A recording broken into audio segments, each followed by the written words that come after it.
بسم الله اللهم صل على محمد وعلى آله وصحبه أجمعين. waxaan rabaa caawa inaan halkan inoogu soo gudbiyo faa'iidada ay leedahay Catharina. waa caleenta sida teabagga. dadka qaarkood waxay u yaqaanaan green tea bay u yaqaanaan. marka caleentaas ama teabaggaas lagu darsanayo shaax ama biyo kulul, waxyaabaha ay faa'iido u tahay waxaa ka mid ah dadka calooshoodu qashinka iyo wasakhdu ay ka buuxdo inay nadiifiso oo wasakhda ku jira caloosha iyo xidmaha oo dhan ay nadiifiso, sida saabuunta oo kale u dhaqaysaa. waxyaabaha kale ee muhiimka ah ee loo isticmaalo waxaa ka mid ah dadka cayila ee caloosha laalaabka ku yeesha ama jidhka laalaabka ku yeesha, hadday cabbaan way maroojinaysaa. markaasaa wax alla yaala wixii xaydhii iyo baruurtii qofka ka baxday oo dhan bay shiidaysaa, way dhalaalinaysaa.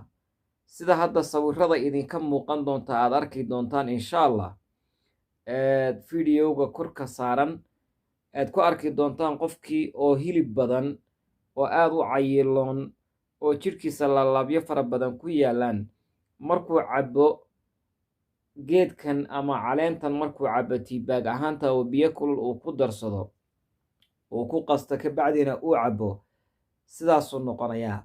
calooshuna qofka aad ayay u baxaysaa. dadka qaarkood marka waxay u isticmaalaan caloosha inay ku bixiyaan bas ah oo hilib iyagu iskagama goynayaan.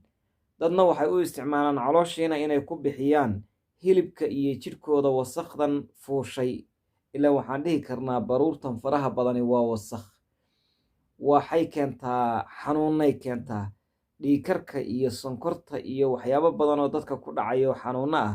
hilibka badan iyo baruurtan faraha badan iyo xaydhan badan ee ka baxaysa qofka ayaa keenaysa.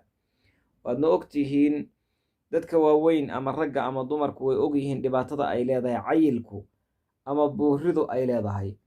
qofku inta uu iska goyn kara inuu iska gooyo ayaa loo baahan yahay.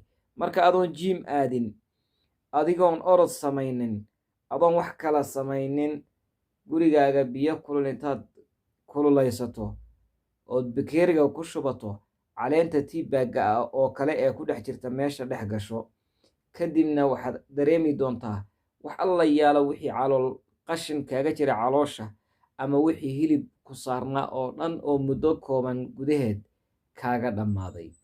marka caawa waxaan jeclaystay inaan intaa idiin soo gudbiyo.